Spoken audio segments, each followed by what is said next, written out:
കയ്യിലെ പണം വെറുതെ വെക്കേണ്ട. KSFയിൽ നിക്ഷേപിച്ച് 8.25% പലിശ നേടൂ. നേട്ടം നിക്ഷേപ പദ്ധതി. ഇതിനേക്കാൾ നേട്ടം മറ്റൊന്നില്ല. എന്റെ മറ്റേ ആവേശത്തിലെ ലാസ്റ്റ് ഷോട്ടായിരുന്നു അതേ ലാസ്റ്റ് ഷോട്ട്. ചിരിപ്പിക്കലാണ് ചോരറിക്കുന്ന സാധനം. അതായിരുന്നു ലാസ്റ്റ് ഷോട്ട്. അത് കഴിഞ്ഞ് എന്റെ സീൻ കഴിഞ്ഞ് എല്ലാവരും കൈയടിച്ചു. അതായിരുന്നു ലാസ്റ്റ് ഷോട്ട്. അപ്പൊ ഇതെന്താണ്, എന്ത് തെറിയാണോ അല്ലെങ്കിൽ എന്ത് ഡയലോഗ് ആണെങ്കിലും അത് കേൾക്കുമ്പോ അവിടെ ഇരിക്കണ അവർക്കൊരു ഇതാണ് പരിപാടി, മാറണം.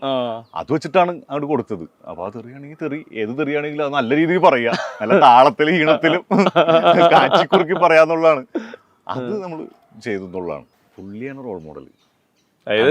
അങ്ങനെ പോലെ ആവും നോക്കുന്നത് വർക്കൗട്ട് ആവുന്നില്ല. ഞാൻ അങ്ങനെ ഒരു സാധനം മനസ്സിലിട്ടുണ്ടായിരുന്നു. പുള്ളി ഭയങ്കര ഫാൻ ബോയ് മൊമെന്റ് ആണല്ലോ. അണ്ണന് വേണ്ടി ചാവാൻ വേണ്ടി റെഡി ആയിട്ട് അങ്ങനെ ഒരാളാണ്. അപ്പൊ ഈ പറഞ്ഞ പോലെ പുള്ളി ആവാൻ വേണ്ടി ശ്രമിച്ചിട്ട് വർക്കൗട്ട് ഒന്നും ആവൂല, വലിയ പുള്ളിനെ പോലെയൊക്കെ നടന്നിട്ട് അങ്ങനെ ഒരു സാധനം എന്റെ മനസ്സിലുണ്ടായിരുന്നു. അങ്ങനെയൊക്കെ വെച്ചിട്ട് ആണ് പിടിച്ചത്. ഇയാൾ ഭയങ്കര ഹൈപ്പറാണല്ലോ, ഭയങ്കര എക്സെൻട്രിക് ആണ്. ഇയാൾ എന്ത് ചെയ്യും, ബൗൺസ് ചെയ്തുകൊണ്ടിരിക്കും ഫുൾ ടൈം.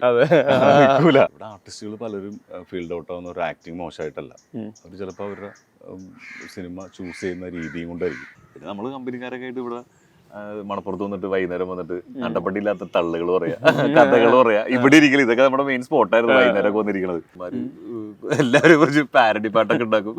എല്ലാവർക്കും ഉണ്ട് പാട്ട്, എനിക്കൊക്കെ ഉണ്ട്. നഷ്ടം, ഇത് നഷ്ടം, പ്രൊഡക്ഷന് വൻ നഷ്ടം, ഈ പുഴുങ്ങിയ മുട്ട, അങ്ങനത്തെ പാട്ടൊക്കെ. Curated featuring Sajin Gopu.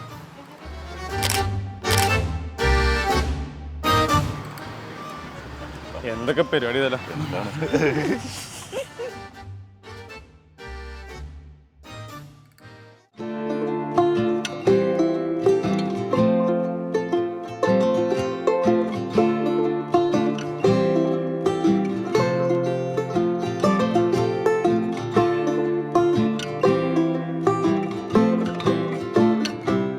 ഈ നമ്മൾ വരുന്ന വഴിയിലൊക്കെ ഈ ആവേശത്തിന്റെ പോസ്റ്റർ, ഫ്ലെക്സുകള്, ബിൽ ബോർഡുകള്, ഇതൊക്കെ കാണുമ്പോൾ ഈ ഫഹദിനെ കാണുന്ന പോലെ തന്നെ ഈ അംബാനും ഫുൾ ടൈം ഇതിലെല്ലാത്തിലും ഉണ്ട്. ഈ ആവേശം റിലീസായിട്ട് നമ്മളിപ്പോ 4-ാം ദിവസമാണ് നമ്മളിപ്പോ സംസാരിക്കുന്നത്. എന്താണ് ആഫ്റ്റർ റിലീസ് അംബാനും സജിൻ ഗോപും? വളരെ വളരെ സന്തോഷമുണ്ട്. ഭയങ്കര ഹാപ്പി ആയിട്ട് ഇങ്ങനെ ഇരിക്കണേണ്. കാരണം വിഷുവിന് നമ്മുടെ ഒരു പടം റിലീസ് ആയിരിക്കണേ. കാരണം നമ്മൾ ഈ പറഞ്ഞ പോലെ പണ്ടൊക്കെ ഓണത്തിനും ക്രിസ്മസിനും, പണ്ടെന്നല്ല ഇപ്പോഴും ഈ ക്രിസ്മസിനൊക്കെ നല്ല തിയേറ്ററിലൊക്കെ പടം വിഷുവിന് അല്ലെങ്കിൽ ഫെസ്റ്റിവൽ പരിപാടിക്ക് വരുമ്പോൾ നമ്മൾ പോയി കാണുന്നു. ഇപ്പൊ നമ്മുടെ ഒരു പന്തേക്കമാണ് വിഷുവിന്. അപ്പൊ ആ ഒരു ഇതുണ്ട്. പിന്നെ എല്ലായിടത്തു നിന്ന് എല്ലാവരും വിളിക്കുന്നു, കോൾസ്, നല്ല റെസ്പോൺസ്, പോസിറ്റീവാണ്. പടം വർക്കായി എന്നുള്ളൊരു പരിപാടി. അതിൽ ഈ ഹ്യൂമർ കൈകാര്യം ചെയ്യുമ്പോഴേ, അതായത് ഇപ്പോ രോമാഞ്ചത്തിലാണെങ്കിൽ നിരൂപാണ് ഇവരെ ലീഡ് ചെയ്യുന്ന മനുഷ്യൻ. അതിന് മുന്നേ നമ്മൾ കാണുന്നത് ജാനമല്ലാണെങ്കിൽ ഇയാൾ മറ്റേ ഗുണ്ടയാണ്. ചുരുളി വരുമ്പോൾ എക്സെൻട്രിസിറ്റിയുടെ വേറൊരു തരമാണല്ലോ. ഈ ഹ്യൂമറോ പരിപാടികളൊന്നും അല്ല. ഇതിൽ ഈ ഗുണ്ടയാണ്, ഇത്ര വലിയ ഫിസിക് ഉണ്ട്, തമാശ പറയണം. അത് ക്രാക്ക് ചെയ്യുന്നത് എങ്ങനെ? ഇച്ചിരി സീനായിരുന്നു. ഓൾറെഡി നമ്മളങ്ങോട്ട് സീരിയസ് ആയിട്ട് ചെയ്യുവാണ്. അതങ്ങോട്ട് എങ്ങനെ ഒരു ഞാനമ്മൾ കളിയാണ്. അത് പറഞ്ഞിട്ടൊരു ഒന്നങ്ങോട്ട് മാറിക്കഴിഞ്ഞാൽ ചിലപ്പോൾ പാളിപ്പോവും. അപ്പൊ അങ്ങനത്തെ ഒരു പരിപാടി ആയതുകൊണ്ട് കുറച്ച് പേടിച്ചൊക്കെ ചെയ്തത്. പക്ഷെ ആൾക്കാരെ സ്വീകരിച്ച് ഹാപ്പിയാണ്. ഈ പടം തിയേറ്ററിൽ കാണുന്നതിന്റെ ഒരു മെമ്മറി എക്സ്പീരിയൻസ് എങ്ങനെയാ? അയ്യോ, ഭയങ്കര മെമ്മറിയാണ്, ഭയങ്കര എക്സ്പീരിയൻസ്. അതായത് നമ്മുടെ രോമാഞ്ചം ചെയ്തതിന്റെ ഒരു കവിത തിയേറ്ററിലൊക്കെ പോയിട്ട് ഞങ്ങൾ രാത്രി പെട്ടായിരുന്നു. അത്രയും ജനത്തിനിടയിൽ സ്പെഷ്യൽ ഷോകളും MG റോഡൊക്കെ കുറച്ച് ബ്ലോക്കൊക്കെ ആയി രാത്രി. ഭയങ്കര സന്തോഷം. നമ്മൾ കാരണം കൊണ്ട് നമ്മുടെ പടംകാരനെ കൊണ്ട് ബ്ലോക്ക് ഉണ്ടാക്കി. അപ്പൊ ജിത്തു ഇതുപോലെ പറയണ്ടായിരുന്നു, ബ്ലോക്ക് ഉണ്ടാക്കണോ എന്നുള്ള രീതിയിലൊക്കെ. അപ്പൊ ഇപ്പൊ തിയേറ്ററിൽ ഭയങ്കര പിന്നലെയും കൂടി പടം കണ്ടപ്പോ ആൾക്കാരൊക്കെ എല്ലാത്തിനും ചിരിക്കുന്നു. ഭയങ്കര ഹാപ്പിയാണ്. സെറ്റാണ് പരിപാടി.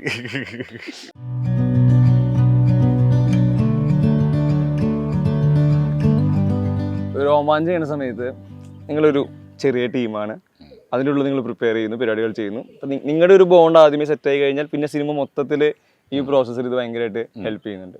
ആവേശം ഇത് വലിയ സിനിമയാണല്ലോ, വലിയ സ്കെയിലാണ്. ഇത്ര ആളുകള്, ബഹളങ്ങള്, അതിൻ്റെ അകത്താണ് നിങ്ങളുടെ ഓരോ ക്യാരക്ടർ ഈ പറഞ്ഞ യുണിക്കായി നിൽക്കേണ്ടത്. ഈ അമ്പാനാവാനുള്ള ഒരു പ്രോസസ്സ് എങ്ങനെയാണ്? ഈ രോമാഞ്ചത്തിൽ ആക്ച്വലി ഞാനൊരു 10 ദിവസം മുന്നെയാണ് ജോയിൻ ചെയ്തത്. ബാക്കി എല്ലാവരും ഈ പറഞ്ഞ പോലെ ഉണ്ടായിരുന്നു. അവരുടെ ഒരു പരിപാടി കഴിഞ്ഞ് എല്ലാവരും സെറ്റായിരുന്നു. ഞാൻ വന്ന് ജോയിൻ ചെയ്യുന്നു. അങ്ങനെയാണ് ആ പ്രോസസ്സ്. നമുക്ക് കുഴപ്പമുണ്ടായില്ല. തൊട്ടടുത്ത് തന്നെ ഷൂട്ടെല്ലാം ഹാപ്പി. ഇത് അതുപോലെ തന്നെ എന്ന് വെച്ച് കഴിഞ്ഞാൽ പക്ഷേ ഇത് ഞാൻ നേരത്തെ ഓൾറെഡി എനിക്ക് രോമാഞ്ചത്തിൻ്റെ സെറ്റിൽ വെച്ചിട്ട് തന്നെ ജിത്തു ഇതിൻ്റെ ഒരു പരിപാടി പറഞ്ഞിട്ടുണ്ടായിരുന്നു. അപ്പം അന്ന് കേട്ടപ്പോൾ ഭയങ്കര എക്സൈറ്റഡ് ആയിരുന്നു. കൊള്ള പരിപാടി, പിടിച്ചാൽ പൊളിക്കും എന്നൊക്കെ പറഞ്ഞിട്ടായിരുന്നു. അപ്പോൾ ഇവിടെ വന്നു കഴിഞ്ഞപ്പോഴേക്ക് ഈ പരിപാടി വലിയ സ്കെയില്, വലിയ ബാനർ, ബ്രാൻഡ് പ്രൊഡക്ഷൻ, ടെക്നീഷ്യന്മാർ സീൻ, അപ്പോൾ ബഡ്ജറ്റ് വൈസ് സ്കെയില്, അങ്ങനെ വന്നപ്പോൾ ഭയങ്കര ഒരു ആദ്യം ടെൻഷനൊക്കെ ഉണ്ടായിരുന്നു. പിന്നെ ഓക്കെ, പിന്നെ പരിപാടി വന്നപ്പോഴേക്കും നമ്മൾ ഞാൻ ചാവേർ ചെയ്തുകൊണ്ടിരിക്കുന്ന സമയത്താണ് ജിത്തു എന്നെ വിളിച്ചിട്ട് പരിപാടി ഉണ്ടളിയ, ഇത് കഴിയുമ്പോഴേക്കും പ്രിപ്പയർ ആയിരിക്കും, സെറ്റായിരിക്കും എന്ന് പറഞ്ഞാൽ നമുക്ക് ചെയ്യാം എന്ന് പറഞ്ഞു. അപ്പോൾ രോമാഞ്ചമാണെങ്കിൽ ഫെബ്രുവരി ഇറങ്ങി. അത് കഴിഞ്ഞ് നമുക്ക് കുറച്ചാളൂടെ പ്രൊമോഷൻ എടുക്കാൻ വേണ്ടി പറ്റുമോ. അത് കഴിഞ്ഞപ്പോൾ നേരെ ബാംഗ്ലൂർക്ക് പോയി. ബാംഗ്ലൂരായിരുന്നു കുറച്ച് രോമാഞ്ചത്തിന്റെ റിലീസ് സമയത്ത് ഓൾറെഡി പ്രീ ഓൾറെഡി തുടങ്ങി, ഇവിടെ തുടങ്ങി. റിലീസ് കഴിഞ്ഞതിന് ശേഷം ഇവർ ഷിഫ്റ്റ് ആയി, ലൊക്കേഷൻ ഹണ്ടിങ് എന്നൊക്കെ പറഞ്ഞുകൊണ്ട് ബാംഗ്ലൂരിലേക്ക് പോയി. ഞാനിവിടെ ഒരു കുറച്ച് പ്രൊമോഷനൊക്കെ കഴിഞ്ഞിട്ട് ഞാനും അവിടെ പോയി. പിന്നെ അവിടെ ഇരുന്നു. പിന്നെ അവിടെ വർക്കൗട്ടും പരിപാടി കാര്യങ്ങളൊക്കെ ആയിട്ട് അവിടെ അങ്ങോട്ട് കൂടി. ജിത്തു കൂടെയുള്ളവരും കൂടെ എല്ലാം ഓക്കെ. ഈ ക്യാരക്ടറിനെ പിടിക്കുന്നത് എങ്ങനെ ശരിക്കും? അത് ഇയാള് നമ്മൾ ചെയ്യുമ്പോൾ ഇയാളിപ്പോ ഈ ഡയലോഗ് പറയണമെങ്കിൽ ഇയാളിന് മുന്നേ എന്തൊക്കെ പറയണം, ഈ നമ്മുടെ തലയിൽ വർക്ക് ചെയ്യും. അതെ അതെ അതെ. ഈ ക്യാരക്ടറിന് എങ്ങനെ കിട്ടുന്നേ അംബാനെ? ക്യാരക്ടർ കിട്ടണമെന്ന് പറഞ്ഞു കഴിഞ്ഞാൽ എനിക്ക് ഇയാള് കുറച്ച് പൊസസീവ്നെസ് ഒക്കെ ഇയാൾക്കുണ്ട്. അതായത് ഈ എന്റെ രംഗണ്ണൻ അണ്ണൻ പുള്ളിക്കാരൻ പിള്ളേരൊക്കെ വരുമ്പോൾ ആദ്യം മൈൻഡൊന്നും ചെയ്യാനുള്ള വലിയ ഏതാണ് എന്നുള്ള രീതിയിലേക്ക് നിൽക്കുന്നു. എന്താണെന്നാലും പുള്ളിക്ക് ഒരു ഇതുണ്ട്, കേക്കിന്റെ ഒരു സീനൊക്കെ ഉണ്ട് അത് സോങ്ങിൽ. അത് കുറെ സാധനങ്ങൾക്ക് ചെറിയ പൊസസീവ്നെസ് കാണാൻ പറ്റും, പക്ഷെ അത് പുറത്താണല്ലോ.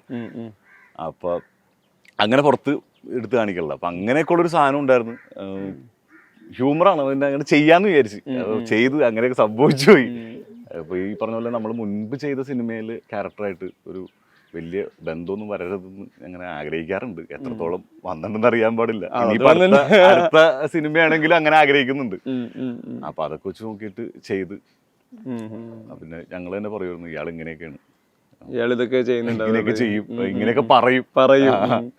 അമ്പാനാണെങ്കിൽ ആളെ അലമ്പാനാന്നൊക്കെ ഞങ്ങൾ പറഞ്ഞുകൊണ്ടൊക്കെ കിടക്കും. ഇതിൽ ഭയങ്കര രസമായിരുന്നു. ഇതിലൊരു പെർട്ടിക്കുലർ സീക്വൻസിൽ ഇയാൾ ഈ പിള്ളേര് ഇവിടെ ഒരു സ്പേസിൽ വരുന്ന സമയത്ത് ഈ ഒരു അണ്ണൻ ഡാൻസ് കളിക്കുന്നുണ്ടോ കണ്ടിട്ടുണ്ടോ ചോദിച്ചിട്ടുള്ള ഇയാളൊരു പരിപാടി ഉണ്ടല്ലോ.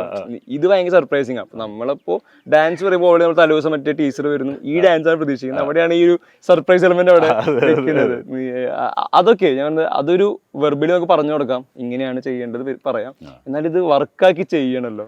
അതിന്റെ ഒരു ഫോർമേഷൻ കാര്യങ്ങളൊക്കെ എനിക്ക് ശരിക്കും പറഞ്ഞ നേരത്തെ പറഞ്ഞ ക്വസ്റ്റ്യൻ കൂടി ആൻസർ എന്ന് വെച്ച് കഴിഞ്ഞാൽ ജിത്തു ഭയങ്കര ഫ്രീഡം വന്നിട്ടുണ്ടായിരുന്നു. അതായത് ഭയങ്കര കൺട്രോൾഡ് ഒന്നും അല്ലായിരുന്നു. പക്ഷെ ഓവറായി കഴിഞ്ഞ് ഇങ്ങനെ പിടിച്ചാൽ മതി വെച്ചാൽ എന്ന് പറയും. അതാണ് ഏറ്റവും കൂടുതൽ എനിക്ക് ലിമിറ്റേഷൻസ് ഉണ്ടായില്ല കുറേ കാര്യങ്ങൾ. അത് ചെയ്തു, ഇതാണ് പരിപാടി. ആദ്യത്തെ ഒരു 2 ദിവസം 3 ദിവസം കഴിഞ്ഞപ്പോഴേക്ക് എനിക്ക് അമ്പാനെ കിട്ടി. എനിക്ക് എല്ലാ പടത്തിലും ഉള്ളതാണ് ഇങ്ങനെ. ആദ്യത്തെ 2 ദിവസമൊക്കെ എടുക്കുമെന്ന് എല്ലാവരായിട്ടും സെറ്റായി ഒന്ന് പരിപാടിയിലോട്ടൊന്ന് കയറി കഴിയുമ്പോൾ ട്രാക്കിലായി കഴിഞ്ഞാൽ ഓക്കെ. ഇവിടെ ഒരു 3 ദിവസമൊക്കെ എടുത്ത് ഓക്കെ സെറ്റായി. പിന്നെ ഞാൻ ആദ്യം വിചാരിച്ച് ബാംഗ്ലൂർ എന്നൊക്കെ പറഞ്ഞ് എന്നെ സംബന്ധിച്ച് ഇതിൽ കന്നഡയും കൂടി മിക്സ് ചെയ്ത് പറയാൻ പറഞ്ഞാൽ കുറച്ചുകൂടി ടാസ്ക് ആണല്ലോ. പിന്നെ ക്യാരക്ടർ ഓൾറെഡി മലയാളിയാണ്. അപ്പൊ നമുക്ക് മലയാളം പറഞ്ഞാൽ അതെ അതെ അതെ അങ്ങനെ ചെറിയൊരു ഇത് പറഞ്ഞു പോകുന്നുണ്ട്. നമ്മൾ നോക്കി കഴിഞ്ഞാൽ ഈ മലയാള സിനിമയിലാവട്ടെ, ഈ ഇന്ത്യൻ സിനിമ സ്റ്റൈലിലെ ഒരു വലിയൊരു ഗുണ്ട, അയാളുടെ അസിസ്റ്റന്റ് ഗുണ്ടകൾ, ഇതിന്റെ ഫോർമാറ്റ് നമ്മൾ കുറേ കണ്ടിട്ടുണ്ട്. അപ്പൊ അതിൽ ചിലപ്പോ ഇത് ഈ അസിസ്റ്റന്റ് ഗുണ്ടകൾ സ്ഥിരം മറ്റേ മെയിൻ ഗുണ്ടായിട്ട് മറ്റേ ചെണ്ട കൊട്ടുന്ന പോലെ കൊട്ടുന്ന ആളുകളാവാം. അപ്പൊ നമ്മളും ഇതിങ്ങനെ സ്റ്റാർട്ടിങ് വരുമ്പോൾ ഓക്കെ ഇങ്ങനെ ഒരു ക്യാരക്ടർ ആയിരിക്കാം, നമുക്ക് ജഡ്ജ്മെന്റ് ഉണ്ടാവില്ല തിയേറ്ററിൽ പോകുമ്പോൾ. അവിടെയാണ് നിങ്ങൾ തമ്മിൽ ഭയങ്കര ബോണ്ടിങ്, ഭയങ്കര കണക്ഷൻ. ഇതിൽ ഈ കണക്ഷൻ വർക്ക് ചെയ്തെടുക്കാൻ ഇപ്പൊ ഫഹദ് അവിടെ വരുന്നുണ്ട്. ഫഹദിന് ഫസ്റ്റ് ആണല്ലോ ഇതിൽ വർക്ക് ചെയ്യുന്നത്. നിങ്ങളുടെ ഈ റാപ്പ് സെറ്റ് ചെയ്തെടുക്കുന്നതും ആ കണക്ഷൻ സിനിമയിൽ സ്ക്രീനിൽ കൊണ്ടുവരുന്നതും അതൊരു രസമുള്ള പരിപാടിയായിരുന്നു. അത് രസമുള്ള പരിപാടിയായിരുന്നു. ഞാൻ ഫഹദ് ഖാനെ ഇപ്പോൾ ആക്ടറിൻ്റെ ഒപ്പം സ്ക്രീൻ ഷെയർ ചെയ്യുന്ന ഭയങ്കര ഭാഗ്യം, എന്നെ സംബന്ധിച്ച് ഭയങ്കര ഭാഗ്യമാണ്. അപ്പോൾ ഞാനിത് എന്തെങ്കിലും പുള്ളിയുടെ ഒപ്പം നമുക്ക് ചെയ്യാൻ പറ്റും, പടം വരും എന്നൊക്കെ ആഗ്രഹിക്കുമ്പോഴാണ് ഈ സിനിമ വന്നത്. പുള്ളി പറഞ്ഞു എനിക്ക് ഈ പറഞ്ഞ പോലെ ഒരു ക്യാരക്ടർ പരിപാടി പിടിക്കാനായിട്ട് എനിക്ക് ഇത്ര ടൈം ഉണ്ടായിരുന്നു. അപ്പോൾ ഷൂട്ട് തുടങ്ങിയ സമയത്തൊക്കെ മറ്റേ വേറെ കുറച്ച് പോർഷൻസ് ഒക്കെ എടുത്തുകൊണ്ടിരുന്നത്. അപ്പോൾ എനിക്ക് കുറച്ച് കഴിഞ്ഞിട്ടാണ് ഉണ്ടായിരുന്നുള്ളൂ ഫഹദ്ക്കാർക്ക്. പിന്നെ നമ്മൾ അതിന് മുന്നേ കുറച്ച് മീറ്റൊക്കെ ചെയ്ത് സംസാരിച്ച് ഞങ്ങൾ ഡിസ്കസ് ഒക്കെ ചെയ്യുന്നു. പിന്നെ അതിനുശേഷമാണ് പരിപാടിയിലോട്ട് കയറുന്നത്. അമ്പാനെ പറ്റി കേൾക്കുമ്പോഴേ, ഏത് ക്യാരക്ടറിനെ പറ്റി കേൾക്കുമ്പോഴും നമ്മൾ ആദ്യം വിഷ്വലൈസ് ചെയ്യുന്നത് ഇയാളൊരു രൂപമാണല്ലോ, ഇയാളുടെ അപ്പിയറൻസ് ഇയാൾ എങ്ങനെയായിരിക്കും, ഇത്തരം കാര്യങ്ങളുണ്ട്. അപ്പോൾ നിങ്ങളിത് കേൾക്കുമ്പോൾ നിങ്ങളുടെ മനസ്സിൽ ഇയാളൊരു വിഷ്വലി എന്തായിരിക്കും എന്നുള്ളൊരു ധാരണയുണ്ട്. അവിടെ നിന്ന് ഇയാളെ പെർഫോം ചെയ്യുന്നു, ഇയാൾ ഇങ്ങനെയൊക്കെ ബിഹേവ് ചെയ്യാം, ഇയാളുടെ നടത്തം, മറ്റേ കൈനവും ഇതൊക്കെ നിങ്ങൾ കിട്ടുന്നുണ്ട്. ഇതെല്ലാം കഴിഞ്ഞ് സ്ക്രിപ്റ്റ് ഇതൊക്കെ വായിച്ചു കഴിഞ്ഞത് സ്ക്രീനിൽ കാണുന്ന സമയത്ത് നിങ്ങൾ ആദ്യം കൺസീവ് ചെയ്ത അമ്പാനും ഈ അമ്പാനും തമ്മിൽ വ്യത്യാസമുണ്ടോ? ആ വ്യത്യാസം ഉണ്ടായിരുന്നു, ഒരുപാട് വ്യത്യാസം ഉണ്ടായിരുന്നു. കാരണം ജിത്തു ആദ്യം ഇതിനെക്കുറിച്ചൊക്കെ പറയുമ്പോൾ അവിടെ ഇവിടെ ഇങ്ങനെ കുറച്ച് ബ്രീഫൊക്കെയാണ് ഇങ്ങനെ പറഞ്ഞത്, ഇങ്ങനെയൊക്കെ ആയിരിക്കും ആള്. പിന്നെ എന്തായാലും ഫിസിക്കലി ഇയാള് കുറച്ച് ഗഡാഗടി കുറച്ച് അടിച്ച് വേറെ പരിപാടി ആയിരിക്കണം, എന്നാൽ പിന്നെ ഇയാൾ ഇങ്ങനെയൊക്കെ പറയും. അതായത് അമ്പാനാണെങ്കിലും കുറച്ച് അലമ്പത്തരമൊക്കെ ഇങ്ങനെയൊക്കെ പറയും. അങ്ങനത്തെ ഒരു ഉള്ളൊരു ക്യാരക്ടറാണ്. അത് പടം കാണുന്നവർക്ക് കറക്റ്റായിട്ട് മനസ്സിലാവും ചില സാധനമൊക്കെ. അതെ. അപ്പോൾ നമ്മൾ ഓൾറെഡി പടത്തിലോട്ട് ചെയ്തിപ്പോൾ ഈ പറഞ്ഞ പോലെ സ്ക്രിപ്റ്റ് കഴിഞ്ഞ് അതിനുശേഷം ഷൂട്ട് തുടങ്ങുന്ന സമയത്തൊക്കെ ചിലതിലൊക്കെ ഒരു 2-3 ദിവസം കഴിയുമ്പോഴാണ് ഞാൻ പറഞ്ഞില്ലേ നേരത്തെ പറഞ്ഞ ട്രാക്കിലോട്ട് കയറുന്നത്. അങ്ങനെ സ്പോട്ടിൽ വെച്ചിട്ട് കുറേ സാധനങ്ങൾ ഇങ്ങനെ ഇംപ്രവൈസ് ആയിട്ട് അങ്ങനെ കയറിയിട്ടുണ്ട്. സംസാരിച്ചിട്ട് ഇങ്ങനെ ചെയ്യാം എന്നൊക്കെ പറഞ്ഞ് സ്ക്രിപ്റ്റില്ലാത്ത പല കാര്യങ്ങളും വന്നിട്ടുണ്ട്. അപ്പം അങ്ങനെ വരുമ്പോഴേക്കും ഫൈനലി ഇപ്പോൾ തിയേറ്ററിൽ കാണുമ്പോൾ ഭയങ്കര വ്യത്യാസമുണ്ട്. ഇതിൽ എന്താ പറയാ, അമ്പാൻ എന്ന് പറയുന്ന ക്യാരക്ടറിന് ഈ പറഞ്ഞ പോലെ നിങ്ങൾ പഠിക്കുന്നു, മറ്റേ തിരുത്തുന്നു, ഇയാള് സ്ക്രീനിൽ കാണുന്നു. ഇതിലെല്ലാം ഈ നിങ്ങളുടെ ഒരു ജഡ്ജ്മെന്റ് കൂടി ഉണ്ടല്ലോ. എന്റെ ഇൻഹിബിഷൻ ഉണ്ടാവില്ല, എനിക്ക് ഇതൊക്കെ ചെയ്യാൻ പറ്റുന്നത്. പക്ഷെ ഇത് ചെയ്ത അവിടെ സജിനാണ് വരുന്നത്, പക്ഷെ ഇത് പൊളിക്കുകയും വേണം. അങ്ങനത്തെ ഒരു കോൺഷ്യസ് എഫേർട്ട് ത്രൂ ഔട്ട് ഉണ്ടായിരുന്നു. അതായത് പിന്നെ ഈ പറഞ്ഞ പോലെ ഞാനിങ്ങനെ ബാംഗ്ലൂരാണ് പടം ചെയ്യണത്, ഇങ്ങനത്തെ ഒരു പരിപാടിയാണ്. അപ്പോൾ ഞാൻ വിളിച്ചു പല കന്നഡയൊക്കെ മിക്സ് ചെയ്തിട്ടുള്ള സംസാരിക്കും. അപ്പോൾ ചിത്തൂർ അങ്ങനെയല്ല, ഇതാണ് പുള്ളി കുറച്ചാളായിട്ടുള്ള വന്നിട്ട്. അപ്പോൾ ഇങ്ങനെ ഒരു മലയാളമൊക്കെയാണ് സംസാരിക്കണം എന്ന് പറയുമ്പോൾ തന്നെ കുറച്ച് നമ്മൾ ഓക്കെ സേഫാണ്.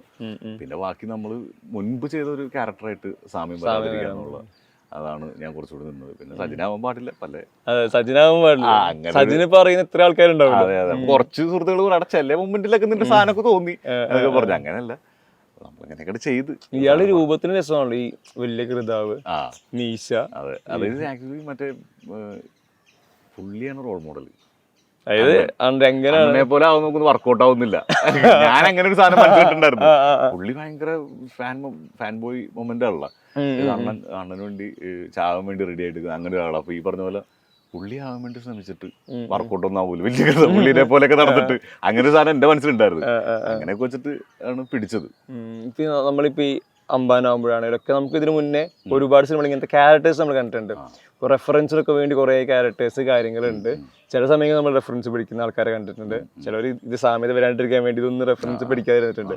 നിങ്ങളുടെ ഒരു ഈ പ്രോസസ്സിൽ അങ്ങനെ ഉണ്ടായിരുന്നോ? പ്രോസസ്സിൽ അങ്ങനെ ഇല്ല. എനിക്ക് വേറെ ജിത്തുവിന്റെ വെർഷൻ എനിക്കറിയില്ല. എന്റെ പ്രോസസ്സിൽ അങ്ങനെ ഞാൻ വേറൊരു പരിപാടി റെഫറൻസ് പരിപാടി ഒന്നും ഉണ്ടായില്ല. അങ്ങനെ ചെയ്യുക പരിപാടി ഇത് എങ്ങനെയായിരിക്കും ഇയാൾ ചെയ്യണത്. ഇയാൾ ഭയങ്കര ഹൈപ്പറാണല്ലോ, ഭയങ്കര എക്സെൻട്രിക് ആണ്. ഇയാൾ എന്ത് ചെയ്യും? ബൗൺസ് ചെയ്തോണ്ടിരിക്കും ഫുൾ ടൈം. ഇയാൾക്ക് ഈ സ്ക്രീനിൽ സ്റ്റാറ്റിക് പരിപാടി ഇയാള് വരെ നിൽക്കൂല, ഭയങ്കര ബൗൺസിങ് ആണ്. എന്ത് പറഞ്ഞാലും ഇങ്ങനെയൊക്കെ പറഞ്ഞു ഇങ്ങനെയൊക്കെ. അപ്പൊ ഒരു സാധനം അങ്ങനെയൊക്കെ വെച്ചിട്ടാണ് പിടിച്ചത്. ഈ അമ്പാന്റെ ഈ ക്യാരക്ടർ പറയുമ്പോൾ ഇയാളുടെ ഫിസിക്ക്, ഇപ്പൊ അമ്പാന്റെ രംഗം വരുമ്പോൾ അമ്പാനാണല്ലോ വലിയ മനുഷ്യൻ, രംഗം ചെറിയ മനുഷ്യനാണ്. ഇയാളുടെ ഈ ഫിസിക്ക്, അയാൾ കാണുമ്പോഴുള്ള ഭീകരത, ഇയാൾ അവിടെ ലീഡ് ചെയ്യുന്നുണ്ട്. എന്റെ അണ്ണാന്നൊക്കെ വിളിച്ച് അണ്ണനെയും കമാൻഡ് ചെയ്യുന്നുണ്ട്, ഓർഡർ ചെയ്യുന്നുണ്ട്. എന്നാൽ ഇയാൾ തമാശ പറയണം. അതായത് ഇയാളുടെ ഈ ഫിസിക്കിന് നേരെ ഓപ്പോസിറ്റ് ഡയമെൻഷനിലോട്ട് ഇയാളുടെ ഹ്യൂമർ വർക്ക്ഔട്ട് ചെയ്തെടുക്കണം. ഇത് ക്രാക്ക് ചെയ്യുന്നത് എങ്ങനെയാ? അത് സോർട്ട് ചെയ്യുന്നതെന്ന് വെച്ച് കഴിഞ്ഞാൽ ചെറിയ ഞാണുമകലിയാണ് ഈ പരിപാടി. ഇത് അങ്ങോട്ടും ഇങ്ങോട്ട് മാറിപ്പോയി ചളിയാണ് വർക്കൗട്ട് ആവുന്നത്. എനിക്ക് ജിത്തു ഓക്കെ ആണെങ്കിൽ നമ്മൾ ജിത്തുവിനോട് ട്രസ്റ്റ് വെച്ചിട്ടാണ് നമ്മൾ ഈ പരിപാടി മൊത്തം പിടിച്ചത്. പിന്നെ ഞാൻ ഭയങ്കര സീരിയസ് ആയിട്ട് തന്നെയാണ് അതിൽ ചെയ്തേക്കുന്നത്. ഹ്യൂമർ കാണിക്കാൻ വേണ്ടി ഒന്നും ചെയ്തിട്ടില്ല. ഇങ്ങനെ ആ ക്യാരക്ടർ എന്ത് ചെയ്യണം അങ്ങോട്ട് ചെയ്തപ്പോഴേക്കും ആൾക്കാർക്ക് അത് ചിരി വരുന്നുണ്ടെന്നുള്ളതാണ്. ഓക്കെ, അതാണ് വലിയ സിനിമ, ആക്ഷൻ പടം. അപ്പം നമ്മൾ ഈ നേരത്തെ പറഞ്ഞ പോലെ ഫെസ്റ്റിവൽ സീസണുകളിൽ അല്ലാണ്ടൊക്കെ മലയാളത്തിൽ ഒരുപാട് സിനിമകൾ കണ്ടിട്ടുണ്ട്. ഈ പാക്കേജ് സിനിമകളാണല്ലോ ഇതെല്ലാം. ഇതിൽ ഇമോഷൻ ഉണ്ടാവും, തമാശ ഉണ്ടാവും, അടി ഉണ്ടാവും. ആളുകൾക്ക് ഇത് എന്റർടൈൻമെന്റ് ആണ്. കൂടുതൽ ബുദ്ധിയൊന്നും ഉപയോഗിച്ച് ചിന്തിക്കാനുള്ള സ്പേസ് ഒന്നും വേണ്ട. ഇവരിത് കണ്ട് എന്റർടൈൻ ചെയ്ത് പോകുന്നു. അങ്ങനെ നിങ്ങളുടെ ഒരു ഇത്രയും കാലത്തൊരു ലൈഫ് ജേണിയിൽ നിങ്ങളിങ്ങനെ ആഘോഷിച്ചേണ്ട ഒരു സെലിബ്രേഷൻ പടം ഏതായിരിക്കും? ചോട്ട മുംബൈ, അതുപോലെ പ്രേമൊക്കെ എനിക്ക് ഭയങ്കര വർക്കായിരുന്നു. ചോട്ട മുംബൈ, രാജമാണിക്യം, പഴയ കുറച്ചങ്ങോട്ട് ബാക്കോട്ട് പോകണം. പഴയ പടങ്ങളാണ്. പിന്നെ അങ്ങോട്ട് മാറിയില്ല പരിപാടി. അപ്പൊ ഇതിന്റെ ഇടയിൽ ഇങ്ങനെ വന്നപ്പോഴേക്കും ഭയങ്കര എനിക്ക് തോന്നുന്നു എല്ലാവർക്കും ഭയങ്കര ഇഷ്ടപ്പെടുന്നുണ്ടെന്ന് തോന്നുന്നു. എല്ലാവരും ഫോർമുല ഉണ്ടല്ലോ, എല്ലാവരും ഇമോഷൻ ഈ പറഞ്ഞ പോലെ. എനിക്കൊന്ന് ലവ് ഇല്ലെന്ന് തോന്നുന്നു. അത് രോമാഞ്ചത്തില്ല ചിത്തൂര് ഈ പടത്തിൽ. അപ്പൊ അതൊക്കെ ഉള്ളു. ബാക്കിയെല്ലാം ഒരു ഫൺ പാക്ക് എന്റർടൈനറാണ്. ആൾക്കാർ കാണുമ്പോൾ എല്ലാം ഉണ്ട്. ഫൈറ്റ് എല്ലാ രീതിയിലും പക്ക കൊമേഴ്ഷ്യൽ പരിപാടി. നമ്മളിതിൽ ഈ പറയുന്ന ഗുണ്ടകൾ എന്ന് പറയുമ്പോൾ നമുക്കിത് ചോട്ടാകുമ്പോഴാണല്ലോ ഫസ്റ്റ് കണ്ടു ചെയ്യുന്നത്. ഇവര് തമാശയൊക്കെ പറഞ്ഞ് നടക്കുന്ന ചെറിയ കൊട്ടേഷൻ പരിപാടി നടക്കുന്ന ആൾക്കാര് അല്ല അങ്ങനത്തെ ഒരു കണക്ഷൻ കൂടെ പേഴ്സണലി കിട്ടുന്നുണ്ട്.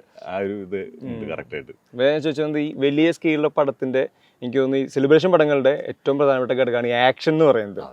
അപ്പോൾ സിനിമയിലാണെങ്കിലും വളരെ ഇംപ്രസീവായ ഒരു ഫൈറ്റ് സീക്വൻസ്, നിങ്ങൾ ലീഡ് ചെയ്യുന്ന ഒരു ഫൈറ്റ് സീക്വൻസ് ഒക്കെ ഉണ്ടല്ലോ. ഈ ഫൈറ്റ് ചെയ്യുന്നത് നമ്മളിപ്പോൾ വലിയ സ്കെയിൽ ഫൈറ്റ് ഒക്കെ സിനിമയിൽ കണ്ട് രോമാഞ്ചം ഉണ്ടെങ്കിലും ഷൂട്ടിങ്ങിൽ ഈ പരിപാടി എങ്ങനെയാ ചെയ്യും? ഷൂട്ടിങ്ങിൽ നിങ്ങൾക്ക് ഈ ഹൈ മൊമെന്റ് ഉണ്ടോ ഫൈറ്റ് ചെയ്യുന്ന കാര്യങ്ങൾ? ഷൂട്ടിങ്ങിനെ സംബന്ധിച്ച് ഞാൻ ആദ്യമായിട്ടാണ് ഫൈറ്റ് ചെയ്യണത്. ബാക്കി നമ്മൾ ചെയ്ത സിനിമയിലൊക്കെ ചെറിയ സ്ട്രഗ്ലിംഗ് ഒക്കെ ഉണ്ട്, ഒന്നും തള്ളും പരിപാടിയൊക്കെ ചെയ്തിട്ടുണ്ട്. പിന്നെ ഞാൻ ചെറുതായിട്ട് ഒരു കൊറിയോഗ്രാഫിയിൽ ചെയ്തത് ചാവേറിലാണ്. ചെറിയൊരു ഇതുള്ളൂ. പിന്നെ ഇതിലാണ് ത്രൂ ഔട്ട് കൂടി. അപ്പോൾ ഓൾറെഡി നമ്മൾ നേരത്തെ പോയി അതിനുവേണ്ടി ചെറിയ ട്രെയിനിങ് പരിപാടിയൊക്കെ ഉണ്ടായിരുന്നു. നമ്മൾ എന്നിട്ടൊക്കെ വന്നിട്ടാണ് ചെയ്തത്. അപ്പം ഭയങ്കര കൺഫ്യൂഷനായിരുന്നു. കാരണം നമ്മൾ ഈ മേഖലയിൽ ഫൈറ്റ് മേഖലയിലില്ലല്ലോ. അപ്പോൾ അത് കാരണം കൊണ്ട് കൺഫ്യൂഷനൊക്കെ ഉണ്ടായിരുന്നു, പേടിയൊക്കെ ഉണ്ടായിരുന്നു. പക്ഷെ അടിപൊളിയായിട്ട് വന്നു. പിന്നെ ജിത്തു ഓൾറെഡി പറഞ്ഞായിരുന്നു ഇയാളുടെ ഒരു ഇടിയെന്നൊക്കെ പറഞ്ഞിട്ട് കിൻഡിൽ ഇടിയായിരിക്കും മച്ചാനെ, അത്ര ഇതായിരിക്കണം ഇട്ടിട്ട് ഒരുത്തനെ തോളത്തിട്ട് ഒരാളെ കൈ പിടിച്ചോണ്ട് പോകുന്ന സീനൊക്കെ ഉണ്ടെന്ന് പറയുമ്പോൾ ഞാൻ പണി പാളിയാ സീനാവോ. പക്ഷെ അതൊന്നും ഓക്കെ. അതിൽ ഹിപ്ചറിനൊക്കെ പിടിച്ചോണ്ട് വരുന്നുണ്ട്, ഹിപ്ചറിനെയും മറ്റവനെ വിജയനെയും പിടിച്ചോണ്ട് വരുന്നുണ്ട്, അങ്ങനത്തെ സാധനമൊക്കെ. അപ്പൊ അത് കാരണം ഈ ഫൈറ്റിന്റെ കോറിയോഗ്രാഫി പറഞ്ഞപ്പോഴേ ഇതിൽ നിങ്ങൾക്ക് എല്ലാവർക്കും യൂണിക് ആയിട്ടുള്ള ഓരോ സ്റ്റൈല് കാര്യങ്ങളെല്ലാം ഉണ്ട്. ഇതിന്റെ ഈ ട്രെയിനിങ് അതിനുശേഷം ഇപ്പോൾ ലൊക്കേഷൻ വരുമ്പോൾ ഈ പറഞ്ഞ റീടേക്കുകൾ കാര്യങ്ങളൊക്കെ ബാക്ക് ടു ബാക്ക് സംഭവിക്കുമല്ലോ. നിങ്ങൾക്കിത് ഷൂട്ട് ചെയ്യുമ്പോൾ നിങ്ങളുടെ ഹൈ എന്താ? ഷൂട്ട് ചെയ്യുമ്പോൾ ഹൈ എന്താന്ന് വെച്ചാൽ എൻ്റെ കൂടെ പടം കാണുന്നവർക്ക് മനസ്സിലാവും. കൂടെ ഉള്ള ഫൈറ്റ് ചെയ്യുന്ന ക്യാരക്ടേഴ്സ് അവര് ഓൾറെഡി ഭയങ്കര ട്രെയിൻഡാണ്. അവര് നേരത്തെ ട്രെയിൻഡാണ്. അവർക്ക് പരിപാടികൾ സിമ്പിളായിട്ട് പുഷ്പം പോലെ മനസ്സിലാവും. നമ്മളെന്ന് പറഞ്ഞു കഴിഞ്ഞാൽ ഓൾറെഡി പോയി ഒരാഴ്ച പോയി ഇത് ട്രെയിൻ ചെയ്ത് ഇവിടെ ഒന്ന്. പക്ഷെ എനിക്ക് അവരുടെ അത്രയും കോംപ്ലിക്കേഷൻ ആയിട്ടുള്ള പരിപാടിയൊന്നും ഇല്ല. ഇതാണ്. അപ്പോൾ ഇവിടെ വന്നു കഴിയുമ്പോൾ നമ്മൾ ചെയ്യുകയാണത്. അപ്പോൾ എനിക്ക് അതൊക്കെ ഇവരൊക്കെ ഓൾറെഡി നല്ല എല്ലാം അറിയാം, ട്രെയിൻഡാണ്. നമ്മൾ വന്നിട്ടില്ല, നമ്മളത് പഠിച്ചൊന്ന് ചെയ്യുമ്പോൾ ഓക്കെ. ചേതൻ ഡിസൂസ എന്ന് പറഞ്ഞ മാസ്റ്ററായിരുന്നു. ഇതൊരു കാഴ്ച എനിക്ക് ഈ സിനിമ കാണുന്ന സമയത്ത് ഒരു ആഗ്രഹം കൂടിയാണല്ലോ. ലാലായിട്ട് നമുക്ക് ഇങ്ങനെ അടിക്കുന്ന ചില്ലറ പരിപാടികളൊന്നും മനസ്സിലായി. അടിപൊളിയാണ് വന്നത്.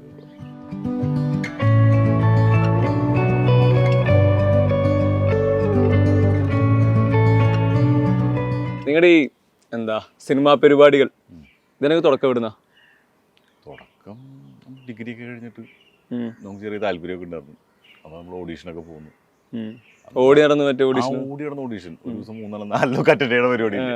അങ്ങനെ അത് പോയിക്കൊണ്ടിരിക്കുന്നതായിരുന്നു. പിന്നെ ഞാൻ ഈ പറഞ്ഞ പോലെ തിയേറ്റർ നാടകം AP അനിൽകുമാർ എന്ന സാറിനായിരുന്നു. സാറിൻ്റെ ഒപ്പം കുറച്ച് തെരുവ് നാടകവും ഇവിടെ തന്നെയായിരുന്നോ? ആലു ബേസ് ചെയ്താണ്. പക്ഷെ നമ്മള് പരിപാടികളൊക്കെ കലൂരായിരുന്നു. അവിടെ നമ്മളെല്ലാവരും കൂടി ഒരുമിച്ച് കൂടി റിഹേഴ്സലും പരിപാടികളൊക്കെ ആലൂരൊക്കെ പ്ലേ ചെയ്തിട്ടുണ്ട്. അങ്ങനെ കുറച്ച് നാടകമൊക്കെ അങ്ങനെ ചെയ്തിട്ടുണ്ട്. എന്ന് വെച്ചാൽ ആക്ച്വലി കുറച്ച് ഒന്ന് എന്തെങ്കിലുമൊക്കെ ഒന്ന് പോളിഷ് ചെയ്ത് നിൽക്കുക എന്നുള്ള രീതിയിൽ ചെയ്യാം.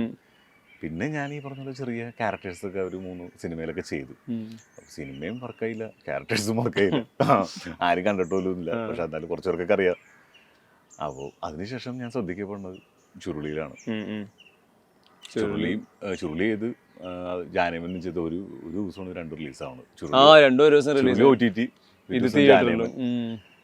അപ്പൊ അത് രണ്ടും ഒരുമിച്ച് ബ്രേക്ക്. അതെ അതെ. ജാനമനാണെങ്കിൽ മറ്റേ കോവിഡ് കഴിഞ്ഞതിന് ശേഷം തിയേറ്ററിൽ അത്യാവശ്യം. അതെ, ചുരുളിയാണെങ്കിൽ ഒരു വേറെ രീതിയിൽ ശ്രദ്ധിക്കപ്പെട്ടു OTT-യിൽ. അപ്പൊ അങ്ങനെ വന്നപ്പോ ആൾക്കാർ ഓക്കെ. അങ്ങനെയാണ് എനിക്ക് പരിപാടികളൊക്കെ ഇങ്ങനെ ശ്രദ്ധിക്കപ്പെടുന്നപ്പോഴാണ്. അതിനുശേഷമാണ് നമ്മൾ രോമാഞ്ചത്തിലോട്ടൊക്കെ വരുന്നത്. ഈ ചുരുളിയില് എനിക്ക് ഇഷ്ടമുള്ള സാധനം വെച്ച് കഴിഞ്ഞാൽ ജീപ്പിന്റെ സർപ്രൈസ് ഉണ്ട് പാലം കയറി കഴിഞ്ഞിട്ടുള്ളത്. ഇത് കഴിഞ്ഞ് നിങ്ങൾ ഈ ഷാപ്പേ കയറിയെന്ന് ജാഫർക്ക് ആയിട്ടുള്ളൊരു കോമ്പറ്റീഷൻ ഉണ്ടോ?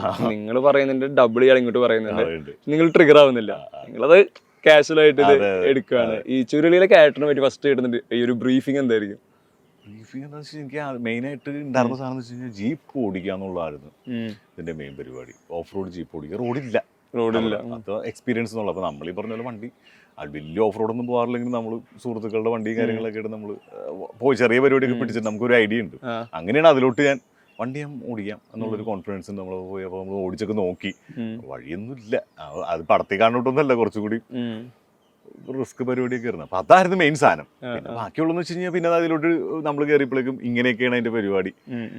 സ്ക്രിപ്റ്റിൽ ഇങ്ങനെയൊക്കെ ഡയലോഗ്സ് ഒക്കെ ഇങ്ങനെയാണ്, തെറിയാണ് പരിപാടി എന്നുള്ളത് ഒക്കെ വന്നു. അപ്പൊ എനിക്ക് എന്തായാലും മനസ്സിലായി ഇത് ആൾക്കാരിലേക്ക് എന്തായാലും എത്തും, ശ്രദ്ധിക്കപ്പെടും എന്തായാലും. പിന്നെ ലിജോ ചേട്ടന്റെ പടം, ലിജോ ചേട്ടന്റെ പടത്തിൽ ചെറിയൊരു ക്യാരക്ടർ ചെയ്യാൻ വേണ്ടിയിട്ട് തന്നെ അന്നും ആഗ്രഹമുണ്ട്, ഇനിയും ചെയ്യാൻ ആഗ്രഹമുണ്ട്.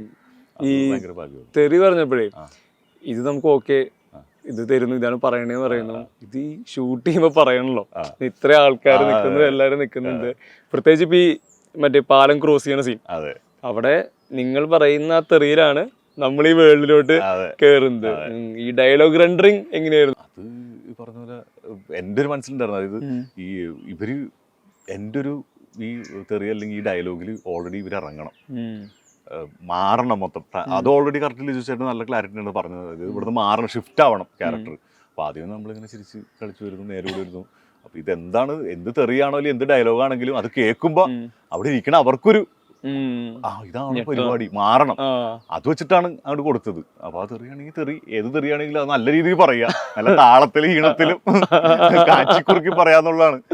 അത് നമ്മൾ ചെയ്തു എന്നുള്ളതാണ്. ഞാൻ എന്റെ റിയൽ ലൈഫിൽ തെറിയൊക്കെ യൂസ് ചെയ്യുന്ന ആൾക്കാരാണ്. അപ്പൊ അത് വലിയ പുതുമയൊന്നല്ലായിരുന്നു. സുഹൃത്തുക്കളുടെ ഇടയിൽ അവരുടെ ഇടയിൽ നമ്മൾ ഒരുപാട് തെറിയൊക്കെ പറഞ്ഞിട്ടുണ്ട്. അപ്പൊ നമുക്കത് കുഴപ്പമൊന്നുമില്ല. ഈ കുട്ടിക്കാലം മുതൽ ഇങ്ങനെ സിനിമ കാണുന്നു, ഈ സിനിമ സ്ക്രീനിലെ വണ്ടർ, ഇതില് നമുക്ക് ഇപ്പോഴും അത്ഭുതമാണല്ലോ. എന്തോ നമുക്ക് ചെറുപ്പത്തിൽ നമുക്ക് അറിയത്തില്ല നമുക്ക് അവിടെ എത്താൻ പറ്റുന്ന പോലുള്ള. അത് മാത്രമല്ല, പണ്ടൊക്കെ മറ്റേതിന്റെ പിന്നിൽ എന്താണ് എന്നുള്ള സാധനം, ഇതെങ്ങനെയാണ് പരിപാടി, ഫൈറ്റ്, പറക്കുന്നു, ചാടുന്നു, ഇതറിയാനാണ് ആദ്യത്തെ ഇത്. നമ്മൾ സിനിമ എല്ലാം ഈ പറഞ്ഞ പോലെ ഞായറാഴ്ചയൊക്കെ വൈകുന്നേരം ദൂരദർശനിൽ അവിടെ കൂടെ ഒക്കെ ആയിട്ടൊക്കെ ഇരുന്ന് അങ്ങനെയൊക്കെ ഇരുന്ന് കാണുന്നു. പിന്നെ കേബിള് പരിപാടി കാണുന്നു, അതൊക്കെയായിരുന്നു. പക്ഷെ ഇതെങ്ങനെ, എനിക്കന്ന് നമ്മളൊന്നും അതൊന്നും പ്ലാൻ പോലും ഇല്ല. ഞാൻ ആക്ച്വലി മറ്റേ കുട്ടിക്കാലത്ത് സ്റ്റേജിലെങ്കിലും പോലും ഒരു പാട്ട് പാടാനോ അല്ലെങ്കിൽ പറഞ്ഞ ഒരു ഡാൻസ് കളിക്കാനൊന്നും കയറിയിട്ടില്ല. എനിക്കൊന്ന് ഇൻട്രോവേർട്ട് ആയതുകൊണ്ട് ഒരു ഇൻട്രോവേർട്ട് പരിപാടി പോലെ എനിക്ക് തോന്നിയിട്ടുണ്ട്, ആയിട്ടില്ല. പിന്നെ അങ്ങനെ ഒരു ഗ്രാജുവലി ഭയങ്കര ആഗ്രഹം വന്നു, ട്രൈ ചെയ്ത് നോക്കാമെന്ന് വിചാരിച്ചു. അങ്ങനെയായിട്ട് പിടിച്ച് അയാൾ. നിങ്ങളെ ഈ ഫസ്റ്റ് സ്ക്രീനിൽ കാണുന്ന മൊമെന്റ് ഇപ്പൊ എങ്ങനെ ഓർത്തെടുക്കുന്നത്? ഓർത്തെടുക്കുന്നത് ഞാൻ ഈ ചെറിയ ക്യാരക്ടേഴ്സ് ചെയ്യുന്നില്ല, അത് കണ്ടുപിടിച്ച് അതായത് നോക്കിയിരിക്കും. ഓക്കെ, ഇതാണ് നമ്മുടെ പരിപാടി. ചിലപ്പോൾ 2 സീനും 3 സീനൊക്കെ ഉണ്ടാവുള്ളൂ, അതങ്ങോട്ട് ചെയ്തു. അത് ഭയങ്കര ഒരു മൊമെന്റ് ആയിരുന്നു. പക്ഷെ ഈ മെയിൻ ക്യാരക്ടേഴ്സിലോട്ട് വന്നപ്പോഴത്തേക്കും അതിന്റെ ഒരു മൊമെന്റ് എങ്ങനെയാ? ഇപ്പൊ ചുരുളി ആവട്ടെ, അതിന്റെ ഒരു മൊമെന്റ് എന്ന് പറഞ്ഞാൽ അത് ആൾക്കാരിലേക്ക് എത്തിയത്. ആൾക്കാർ നമ്മളെ തിരിച്ചറിയാൻ തുടങ്ങി. പെർഫോമൻസ് കൊള്ളാം, നമ്മൾ വിളിക്കുന്നു, അടുത്ത സിനിമകളിലേക്ക് നമ്മൾ വിളിക്കുന്നു. മറ്റേന്നൊക്കെ പറഞ്ഞു വെച്ച് കഴിഞ്ഞാൽ സിനിമ വർക്കായില്ലെങ്കിൽ അതായത് കാണുന്നില്ല, ആളുകൾ കാണുന്ന സിനിമ ചെയ്യാന്നുള്ളതാണ്. ഞാനിപ്പം അങ്ങനെ ഒരു ആഗ്രഹമുണ്ട്, ആളുകൾ കാണുന്ന സിനിമ ചെയ്യുക. അപ്പൊ അത് ഓക്കെയാണ്, ആളുകൾ കാണുന്ന സിനിമ ചെയ്താൽ മതി, ഓക്കെയാണ്. അതായത് ആളുകളുടെ പടം മാക്സിമം. അല്ലാതെ നമ്മൾ വെറുതെ പോയി തല കുത്തി കിടന്ന് അഭിനയിച്ചാലും ആൾക്കാർ കണ്ടില്ലെങ്കിൽ സിനിമ മോശമാണെങ്കിൽ ഒരു കാര്യമില്ല. അതാണ് അല്ലേ പറഞ്ഞോ. അല്ലെ, ഇതിൽ ഈ അഭിനയത്തെ പറ്റി പറയുമ്പോഴേ, അഭിനയം ഒരു ശരിക്കും ഒരു ടാസ്ക് ആണോ അതോ ഭയങ്കര ഈസി ആയിട്ട്? എന്നെ സംബന്ധിച്ച് വൻ ടാസ്ക് ആണ്. ഈസിയാ എന്റെ പൊന്നോ. നമുക്ക് എല്ലാ ജോലിക്കും അതിൻ്റെതായിട്ടൊരു സാധനം ഉണ്ടല്ലോ. അപ്പൊ നമുക്ക് പുറത്തുനിന്ന് കാണുമ്പോൾ നല്ല സുഖമായിരിക്കും. എനിക്ക് എന്നെ സംബന്ധിച്ച് ഭയങ്കര പേടിയാണ്. ഇനി ഭയങ്കര പേടി കൂടുതലാ. ഉത്തരവാദിത്തങ്ങൾ കൂടണം കൂടി. അപ്പൊ ഈ പറഞ്ഞ പോലെ ഞാൻ നേരത്തെ പറഞ്ഞ പോലെ തന്നെ, അതായത് കുറച്ച് ഡിഫറെന്റ് പരിപാടികളൊക്കെ പിടിച്ചു പോവാ. അല്ല, ഈ ഡിഫറെന്റ് പറയുമ്പോഴേ ഞാൻ സംസാരിച്ചതാണ്. അതായത് ഒരു ക്യാരക്ടർ ചെയ്ത് കഴിഞ്ഞാൽ ഇയാളൊരു ഗുണ്ടയാണെങ്കിൽ ഒരു ആസ്ഥാന ഗുണ്ട, പല പ്രായത്തില് പല പൊസിഷനിൽ നിൽക്കുന്ന ഗുണ്ട, ഇടിക്കാൻ വേണ്ടിയുള്ള ഒരു മെഷീൻ, ഇങ്ങനെയൊക്കെ ടൈപ്പ് കാസ്റ്റ് ആവുന്ന ഒരു രീതിയുണ്ട്. പക്ഷെ നിങ്ങൾ ഈ ഒരു ട്രാക്കിലോട്ട് പോയില്ല. അതെന്താ അങ്ങനെ ഒരു തീരുമാനം എടുത്തത്? അത് എനിക്ക് വന്നായിരുന്നു. അപ്പൊ എനിക്ക് വിശ്വസിക്കുന്ന ഒരു ഇതുണ്ട്, റോങ് ആണെന്ന് അറിയാൻ പാടില്ല. ഇവിടെ ആർട്ടിസ്റ്റുകൾ പലരും ഫീൽഡ് ഔട്ട് ആവുന്ന ഒരു ആക്ടിങ് മോശമായിട്ടല്ല, അവർ ചിലപ്പോൾ അവരുടെ സിനിമ ചൂസ് ചെയ്യുന്ന രീതിയും കൊണ്ടായിരിക്കും. എനിക്ക് അങ്ങനെ തോന്നി. അപ്പൊ ഞാൻ വിചാരിച്ചു ശരിയാണ്, എനിക്ക് എൻ്റെ ഒരു ഇതാണ് അഭിപ്രായം, ചിലപ്പോൾ ശരിയായിരിക്കാം തെറ്റായിരിക്കാം. അപ്പോൾ എനിക്ക് അങ്ങനെ തോന്നി. ഒരു പെർഫോമൻസ് വൈസ് ഒരു ആർട്ടിസ്റ്റ് മോശമായിട്ട് അധികം പേരില്ല, 100-ൽ 90% അങ്ങനെ ഇല്ല. ചോയ്സിലാണ് ചെയ്യുന്ന പരിപാടിയിലാണ്. അപ്പൊ ചിലപ്പോൾ അങ്ങോട്ട് ചെയ്യണതെല്ലാം ഒരേപോലെ ലോകത്തിലും അങ്ങനെയൊക്കെയാണ് തോന്നണം. ഈ പറഞ്ഞ പോലെ പയ്യ പടങ്ങൾ കുറഞ്ഞു വരുന്നതെന്നൊക്കെ തോന്നുന്നു. അപ്പൊ അത് എൻ്റെ ഒരു മനസ്സിലുണ്ടായിരുന്നു. അപ്പൊ ഞാൻ പടം ചെയ്തില്ലെങ്കിൽ ചെയ്തില്ല എന്നുള്ളൂ, നല്ല പരിപാടി ചെയ്യുക എന്നുള്ളതാണ്. പിന്നെ ഈ പറഞ്ഞ പോലെ ഞാനിപ്പോൾ വിശ്വസിക്കുന്നത് വെച്ച് കഴിഞ്ഞാൽ പണ്ടത്തെ പോലെ ഒന്നല്ല. പണ്ട് സിനിമയിലൊക്കെ ഒന്ന് കയറി കഴിഞ്ഞ് എങ്ങനെയെങ്കിലൊക്കെ അവിടെ തട്ടിമുട്ടി ലൈഫിലൊക്കെ പൊക്കോളും, അന്ന് ഇത്ര പണിയുണ്ടാവും. ആർട്ടിസ്റ്റുകളും ഇല്ല. അതെ അതെ. ഇപ്പൊന്ന് പറഞ്ഞു കഴിഞ്ഞാൽ സർവൈവ് ചെയ്യാന്ന് പറയുന്നത് അതാണ് പരിപാടി, അതിലാണ് പണി. സർവൈവ് ചെയ്യാന്നുള്ളതാണ്. എങ്ങനെ എത്ര പടം ചെയ്യാം, എങ്ങനെ ഒരു ഈ സിനിമയുടെ ഭാഗമാവുന്നത് ആക്ച്വലി ആക്ടിങ് പ്രൊഫഷണൽ അല്ലല്ലോ വരുന്നത്, സംവിധാനം അങ്ങനത്തെ ഒരു ആഗ്രഹം എന്തുണ്ടായിരുന്നു? ആക്ച്വലി ആക്ടിങ് ആണ്.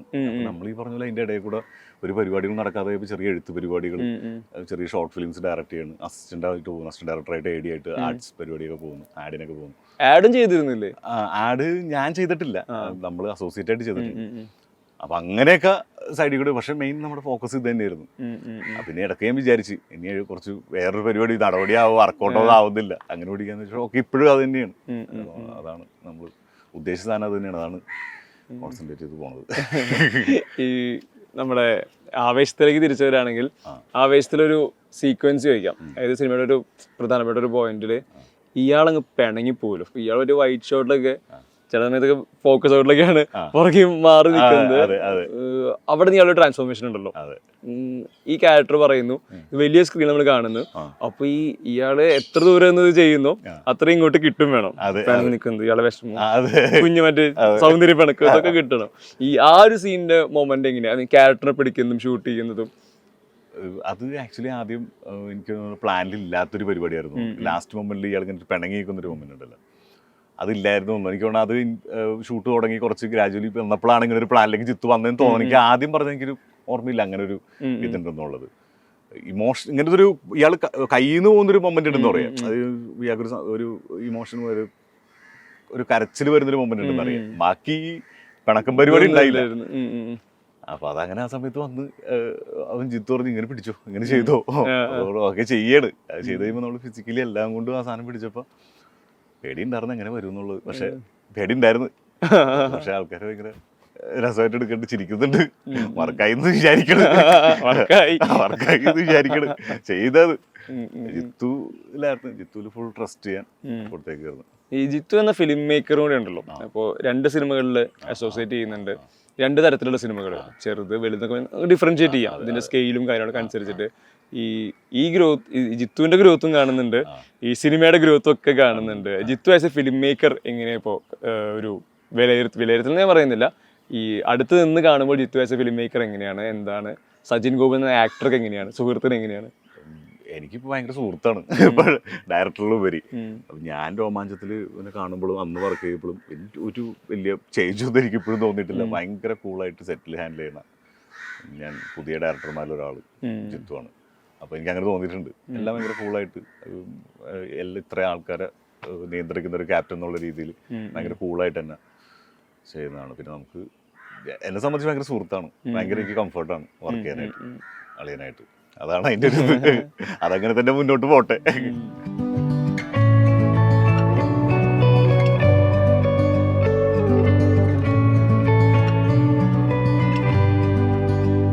നമ്മളിപ്പോൾ ഇരിക്കുന്നത് നിങ്ങളുടെ നാട്ടിലാണ്, ആലുവ.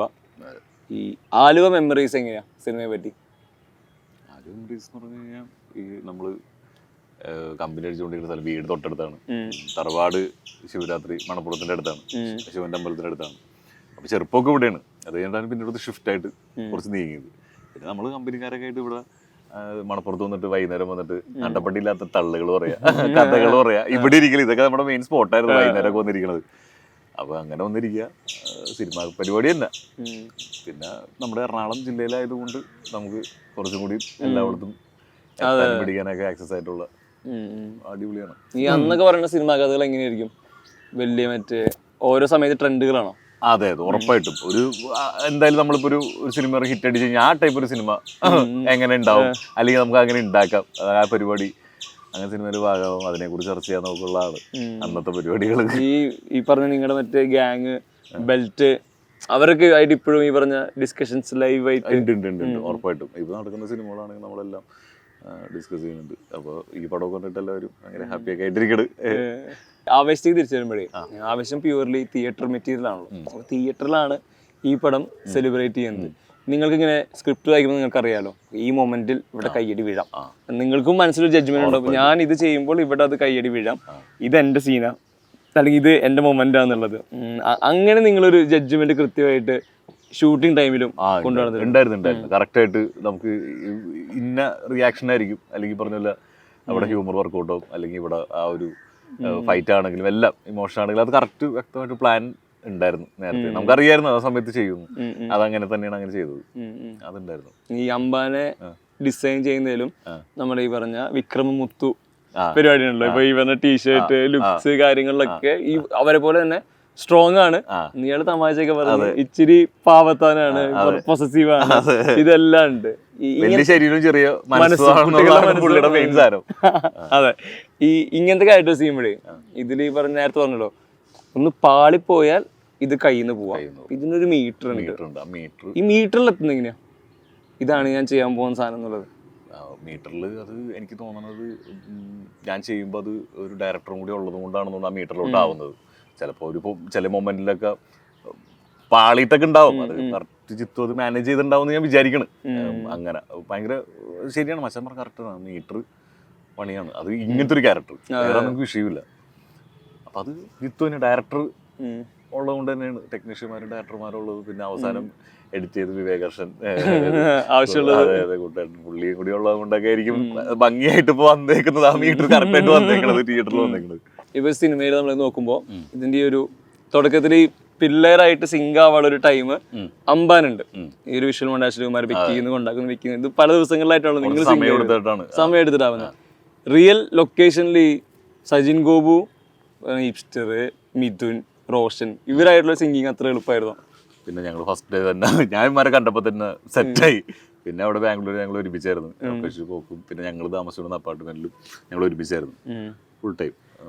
ഭയങ്കര സെറ്റായിരുന്നു. പിള്ളേരൊക്കെ ഒരു ഫുൾ പരിപാടി. ബൊമ്മാര് ഭയങ്കര സീനാണ്. ബൊമ്മാര് എല്ലാവരും കുറച്ച് പാരഡി പാട്ടൊക്കെ ഉണ്ടാക്കും. എല്ലാവർക്കും ഉണ്ട് പാട്ട്, എനിക്കൊക്കെ ഉണ്ട്. എനിക്ക് വേണ്ടി ഞാൻ മറ്റേ ബോഡി പരിപാടി കയറ്റാൻ വേണ്ടിയിട്ട് ചിക്കനും പ്രോട്ടീൻ എഗ് വൈറ്റ് ഒക്കെ കഴിക്കും. അപ്പൊ ആ സമയത്ത് എന്റെ ഒക്കെ പാട്ടുണ്ടാക്കിയിട്ട് മറ്റേ നഷ്ടം ഇത് നഷ്ടം പ്രൊഡക്ഷന് വൻ നഷ്ടം ഈ പുഴുങ്ങിയ മുട്ട അങ്ങനത്തെ പാട്ടൊക്കെ അങ്ങനത്തെ പരിപാടിയൊക്കെ പോരി രസമായിരുന്നു. അടിപൊളിയായിരുന്നു കേട്ടോ. കുറെ നാളവിടെ രസമായിരുന്നു. ഒരു കൊള്ളാം മലയാള സിനിമയിലുണ്ടാവും. ഈ ഓരോ സിനിമയും ഓരോ ക്യാരക്ടറിന് വരുമ്പോഴേ ഇത് ഒരു തരത്തിൽ ആക്ടർക്ക് ഒരു ഐഡന്റിറ്റി മാറുമല്ലോ. നമ്മുടെ സജയേട്ടനാണ്, ചുരുളിയിലെ ഡ്രൈവറാണ്, ഈ പറയുന്ന സാധനങ്ങളുണ്ടല്ലോ, രോമാഞ്ചന നിരൂപമാണ്. ഈ ഐഡന്റിറ്റി കിട്ടുന്നത് ഒരു തരത്തിൽ അത് നിങ്ങളുടെ സോഷ്യൽ ലൈഫിൽ എങ്ങനെയാണ് എഫക്ട് ചെയ്യുന്നത് പബ്ലിക് ലൈഫിലോട്ട് വരുമ്പോൾ? പബ്ലിക് ലൈഫിൽ എന്നെ ഈ പറഞ്ഞ ഓരോ പടം ഇറങ്ങുമ്പോൾ ആ പേര് വെച്ചാണ് വിളിച്ചുകൊണ്ടിരുന്നത്. എന്റെ ചുരുളി ഇറങ്ങുമ്പോൾ തങ്കോ എന്നായിരുന്നു. തങ്കോ റോട്ടി കൂടെ പോകുമ്പോ പിന്നെ വേറെ തെറിയൊക്കെ ഇൻസ്റ്റാഗ്രാമിൽ വരുന്നുണ്ട്, ഹായ് എന്നൊക്കെ പറഞ്ഞിട്ട് തെറിയായിരിക്കുള്ളൂ അവന്മാര്. പക്ഷെ ഏത് ട്രിപ്പ് ചെയ്തിട്ട് സന്തോഷം കൊണ്ട് ഞാൻ റിപ്ലൈ ഹലോ ബ്രോ എന്ന് പറയുമ്പോ അയ്യോ ചേട്ടാ ഞങ്ങളൊരു രസത്തിന് സന്തോഷം കൊണ്ട് വിളിച്ചാണ്. അപ്പൊ അങ്ങനെ. പിന്നെ അതുപോലെ തന്നെ സജ്ജിയേട്ട സേഫ് അല്ല, അത് കുറെ നാൾ ഓടി. പിന്നെ നിരൂപ് കഴിഞ്ഞിട്ട് ഇതേപ്പോ അമ്പാനിലേക്ക് എത്തിയിട്ടുണ്ട്. ഇനി അമ്പാൻ എന്നുള്ളതായിരിക്കും നോക്കാം. അത് ഭയങ്കര സന്തോഷമുണ്ട്. കാരണം മാറുന്നുണ്ടല്ലോ. ഫസ്റ്റിൽ തന്നെ സ്റ്റക്കല്ല, മാറുന്നുണ്ട്. അത് കാരണം കുഴപ്പമില്ല. അല്ലെങ്കിൽ പിന്നെ ആദ്യത്തെ തങ്കോല് നിന്നേന മറ്റേ സ്ക്രീനിൽ അമ്പാൻ വരുമ്പോ തങ്കോ. അപ്പൊ ഇപ്പോഴും കുറെ പക്ഷെ മാറ്റമുണ്ട്. ഈ സിനിമകളൊക്കെ നമ്മളിങ്ങനെ കാണുമ്പോൾ ഇപ്പോൾ ചില സീക്വൻസുകളിൽ നിങ്ങൾ ഈ പാടിയൊക്കെ കഴിഞ്ഞ് വരുമ്പോൾ അവിടെ ബാക്ക്ഗ്രൗണ്ട് സ്കോർ ഉണ്ട്, നിങ്ങളുടെ മൂവ്മെന്റ് ഭയങ്കര ഒരു 60 FPS എടുത്ത് സ്ലോ മോഷൻ പരിപാടികൾ അതൊക്കെയാണല്ലോ വരുന്നത്. ഇത് ഷൂട്ട് ചെയ്യുന്ന സമയത്ത് സ്കോർ ഉണ്ടാവണമെന്നില്ല. ഈ പരിപാടികൾക്കൊന്നും ഈ സ്വാഗ് നമ്മളായിട്ട് നമുക്ക് ഇതിന് വേറൊരു സപ്പോർട്ട് കിട്ടുന്നില്ല. ഈ ആ മൊമെന്റുകൾ ഷൂട്ട് ചെയ്യുമ്പോൾ അത് നമ്മൾ അവിടെ ചെയ്തതിന്റെ വേറെ പരിപാടിയായിട്ടാണ് നമ്മൾ സ്ക്രീനിൽ കണ്ടത്. കാരണം നമ്മളവിടെ ചെയ്യുമ്പോൾ ഒന്നുമില്ല, സപ്പോർട്ടൊന്നുമില്ല, ബാക്ക്ഗ്രൗണ്ട് സ്കോറിലൊന്നുമില്ല. ചെയ്തു ബാക്കിയെല്ലാം പോസ്റ്റിന്റെ പരിപാടിയിൽ പടം വേറൊരു സ്ഥാനത്തിലോട്ടേക്കായി. അതാണ് ഇപ്പൊ ആൾക്കാർ കണ്ടുകൊണ്ടിരിക്കുന്നത്. ഞാനും ഭയങ്കര എക്സൈറ്റഡ് ആണ്. വിഷുവിന് പടം ഇറങ്ങി തിയേറ്ററിൽ നന്നായിട്ട് കളിച്ചോണ്ടിരിക്കുന്നു. ഹാപ്പിയാണ്. ഇനിയുള്ളൊരു കരിയറിന് എങ്ങനെയാ നോക്കി കാണുന്നത്? ഇനിയുള്ള കരിയർ ആവേശം കഴിഞ്ഞിട്ടുള്ള കരിയറാണ്. ആവേശത്തോടെ ഇനി മുന്നോട്ട്. അതെ, ഇനിയുള്ളത് ആവേശത്തോടെ മുന്നോട്ട് പോകാന്നുള്ളതാണ്. നല്ല സിനിമകൾ ചെയ്യാം, ആളുകൾ കാണുന്ന സിനിമ ചെയ്യാന്നുള്ളതാണ്. ആളുകൾക്ക് ഇഷ്ടപ്പെടുന്ന ആളുകൾ കാണുന്ന സിനിമ ചെയ്യാം. ഈ അഭിനയത്തിനപ്പുറം മറ്റു തലങ്ങളോട് ഇനി എക്സ്പ്ലോർ ചെയ്യാന്നുള്ളൊരു ആഗ്രഹം. നമ്മൾ ചെറിയ എഴുത്തും പരിപാടിയൊക്കെ ഉണ്ട്. അതിങ്ങനെ പയ്യെ ചിലപ്പോൾ വരും എഴുതുന്ന സിനിമകളൊക്കെ. അതാണുള്ളൂ. പിന്നെ നമ്മൾ ആക്ടിങ്ങിൽ തന്നെയാണ് കോൺസെൻട്രേഷൻ. ഈ ആക്ട് ചെയ്യുമ്പോഴേ ഇപ്പൊ നമ്മളിങ്ങനത്തെ പല ക്യാരക്ടേഴ്സിനെ ആക്ടേഴ്സിനെ കണ്ടിട്ടുണ്ടല്ലോ. ഇപ്പൊ ഈ സൂപ്പർ സ്റ്റാർസിനൊക്കെ അപ്പുറം ഈ സ്വഭാവ നടന്മാരില് സജിൻ ഗോപിന്റെ ഒരു പ്രിയപ്പെട്ട ആക്ടർ ആരായിരിക്കും? ഞാൻ പറഞ്ഞു എനിക്ക് മലയാളത്തിലാണെങ്കിൽ എനിക്ക് മുരളിച്ചേട്ടൻ. മുരളിച്ചേട്ടനൊക്കെ നമുക്ക് ഭയങ്കര താല്പര്യമാണ്. ഇപ്പൊ തമിഴിലൊക്കെ ആണെങ്കിൽ ഇപ്പൊ എസ് ജെ സൂര്യ, അതുപോലെ ഇവിടെ വിനായൻ ചേട്ടൻ, അങ്ങനെ കുറച്ച് പേര് ഉണ്ട്, നവാസ് സിദ്ദിഖി, അങ്ങനെ കുറച്ച് ആക്ടേഴ്സ് ഉണ്ട്. പിന്നെ പഴയ നടന്മാരും എല്ലാവരും, രാജം പി ദേവ്, മുരളിച്ചേട്ടൻ, രാജം പി ദേവ്, അങ്ങനെ. ഈ ആവേശം ഇറങ്ങിയപ്പോ ഒരു ട്രോള് കണ്ടിരുന്നു, നമ്മുടെ മഴവിൽക്കാവടിയില് ഈ പെണ്ണ് കാണാൻ വരുമ്പോ ആന എവിടെയെന്ന് ചോദിക്കുമ്പോ അഴിച്ചുവിട്ടേക്ക ഫഹദിനെ അന്വേഷിച്ച് ലൊക്കേഷൻ വരുമ്പോ അഴിച്ചു വിട്ടേക്കാന്ന് പറഞ്ഞിട്ട് അത് കണ്ടായിരുന്നു. അത് ഞങ്ങളെല്ലാരും കണ്ടു ചിരിച്ചു. എവിടെ അഴിച്ചുവിട്ടേക്ക്. ഇത് ശരിക്കും ഞാൻ ഇത് ലൊക്കേഷനില് ഇപ്പൊ ഫഹദിന്റെ ഈ പല എക്സ്ട്രീം എക്സെൻട്രിക്സ് ആണ് നമ്മൾ കണ്ടിട്ടുണ്ട്. പക്ഷെ അമ്മി അത് ഇതൊക്കെ നമ്മൾ കാണുന്നുണ്ട്.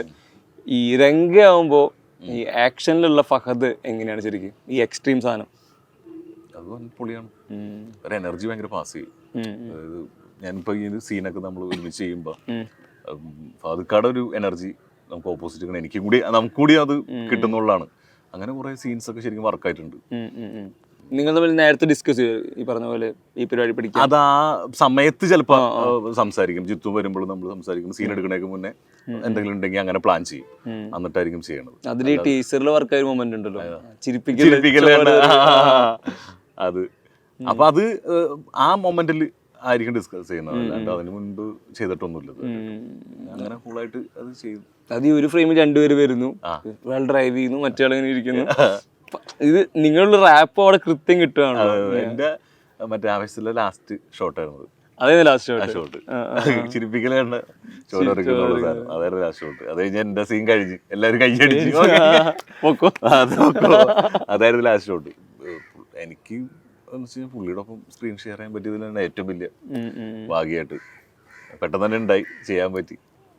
റാപ്പ് വർക്കൗട്ടായി.